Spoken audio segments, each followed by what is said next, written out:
I absolutely love getting called into work early and making my video making process derailed, so that's why this video is late. I apologize. Shit happens that I can't control. Anyway, let's just go ahead and jump right on into it. So Call of Duty is just that overall colossal, giant game that has been around for decades now, and it's kind of weird to think about it. However, it has changed the gaming landscape and left its permanent mark on certain aspects of it, both good and bad, I would say, and pretty much I want to take a look at what's the point anymore. Like, why do they keep making games every year? Should they keep making games every year? And are these games actually worth picking up at all anymore?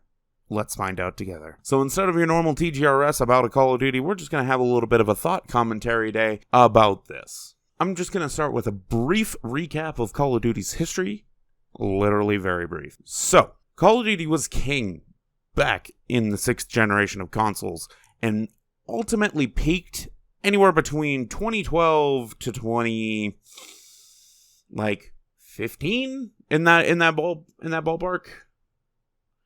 Literally somewhere in there. Mainly right there between Modern Warfare 2 and Black Ops 2. I feel like that's the overall peak. That's where we see most of the games being bought in crazy record numbers. People cannot get enough of Call of Duty. There are Xbox Live chats. There are people making YouTube videos. There is a entire massive community just surrounding Call of Duty, and it is huge. Absolutely massive. But the thing is, you get to about the generational gap between the PS3, PS4, and Xbox 360 and Xbox One, and they fall flat on their face with Call of Duty Ghosts. Now, retrospectively, it does look a lot better than what happened after that game. However, it definitely did not stick well with the Call of Duty community. It very much just completely fucking flopped, and no one really ever forgot that.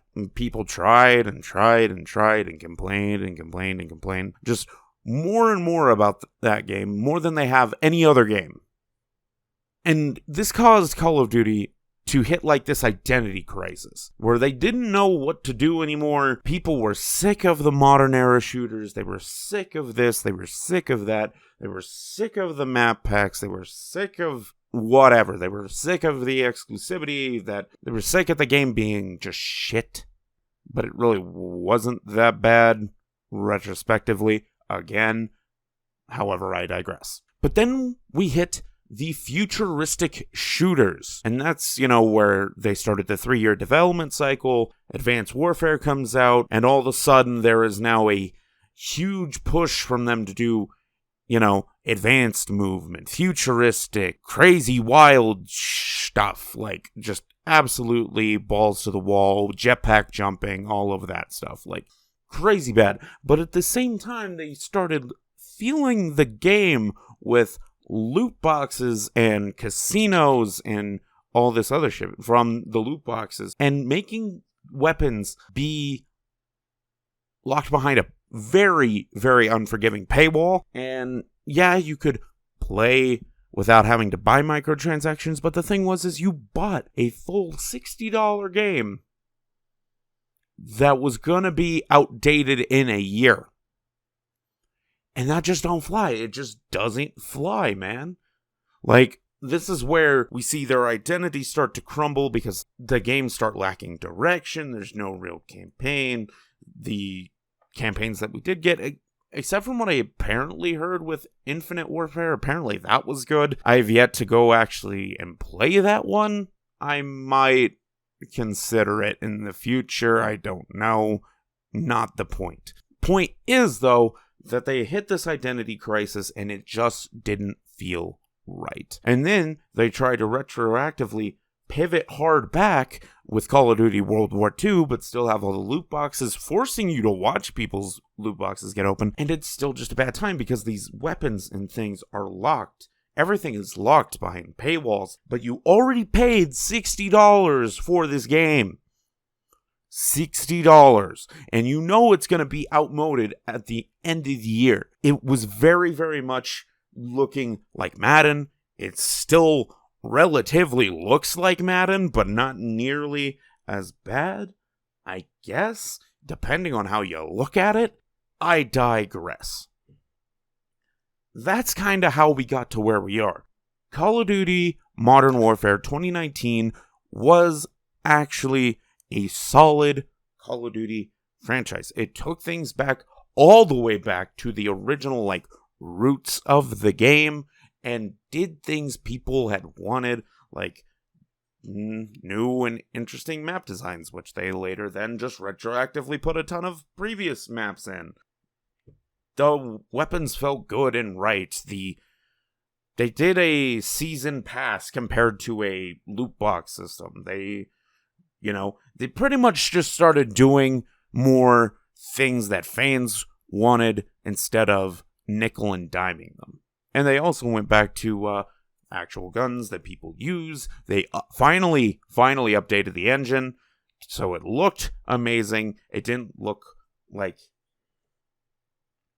it did in the past, which was a very clear reskin. It finally looked better.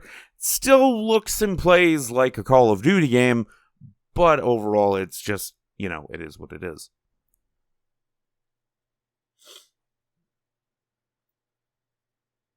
But now we are here in the beginning of 2021, and we've had Call of Duty Black Ops Cold War, a game riddled with problems, just strictly because they removed Sledgehammer out from under the rug and told Treyarch, make a game, here's the new engine.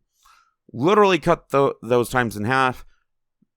They salvaged what they could from the other project and made a game.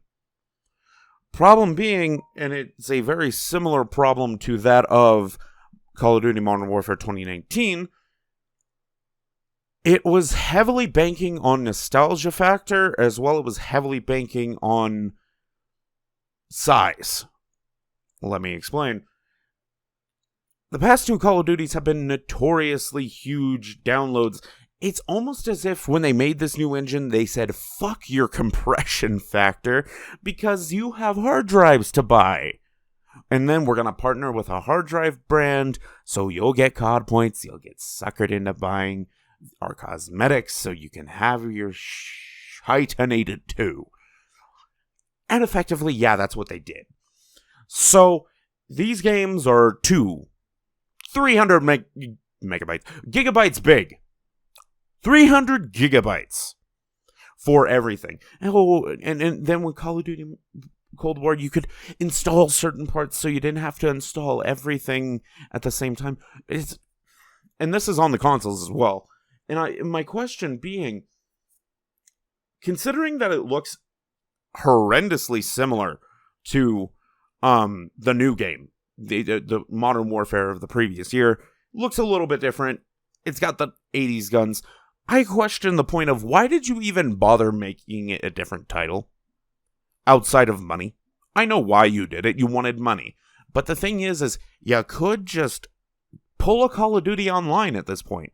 Make one game where you can install all the expansions and stuff that you want to play. Don't even have to charge for the expansions. You've got your seasons. People are going to keep playing. They love Warzone. Literally, there are options for you here. And the thing is games, Call of Duty games, especially after working in a GameStop, they just sit there, just like the Madden sports games. They just die. They just completely die. People still try and buy them because they're cheap. But the thing is especially with the past couple years, what's the point of that? What's the overall point? I'm not entirely sure why I sell World War II for $5 when from all I've heard is it's a hacky, horrendous mess. If Activision doesn't care to maintain the other game's servers after the year is up, and I guess they're going to maintain Modern Warfare's, what's the point of doing annual releases anymore, Activision? Why not just combine all the studios together and make it one giant Call of Duty studio? Similar to Blizzard. Just just combine all of those ones into Call of Duty teams. Have a Warzone team, have a multiplayer and a zombies team, and just let them work. Bring back all the old maps, bring back the old games, and just put them into the new coat of paint. Bring back all the old guns and put them behind the season pass. You have options. There are several options that you could be taking advantage of, as well as you could learn how to compress the damn games.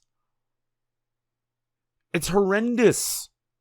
Games should not be that big for Call of Duty. Call of Duty should not be that big, especially these ones. If Final Fantasy 15 on PC is only 90 gigabytes, you have no excuse for being over 100.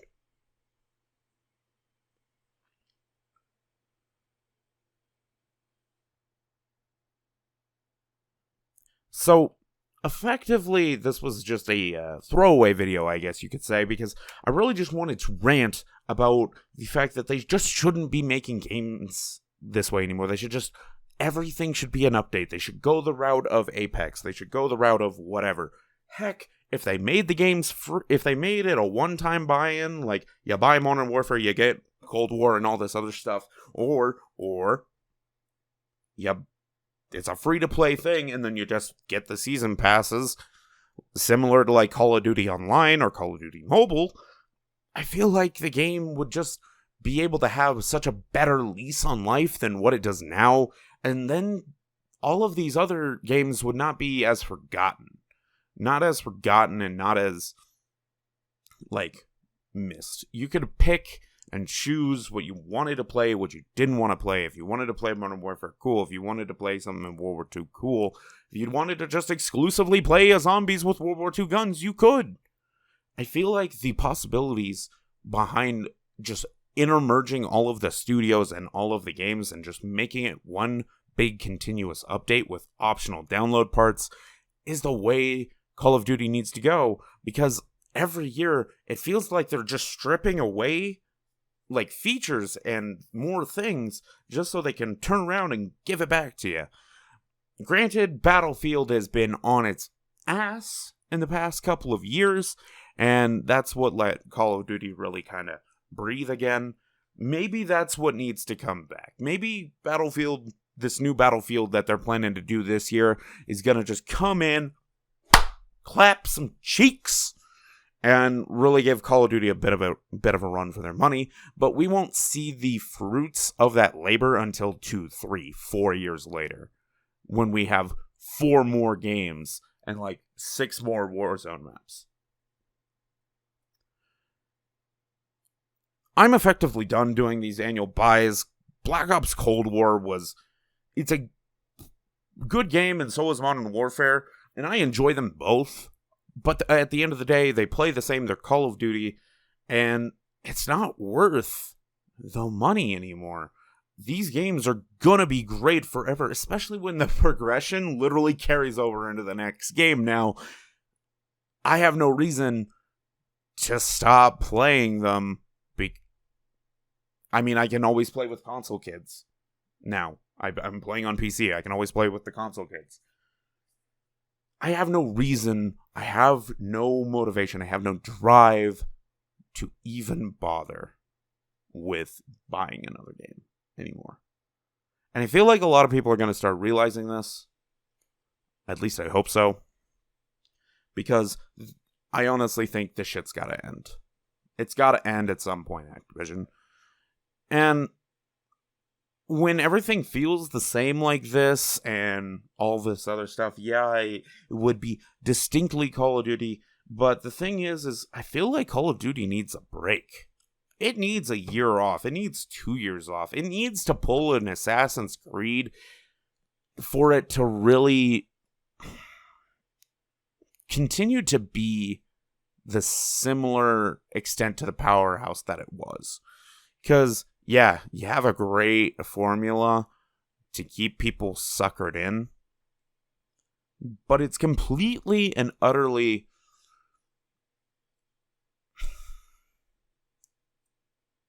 incomprehensible as to why you don't just go this route and merge everything into one big thing, because you totally could, and I think you'd be better off for it.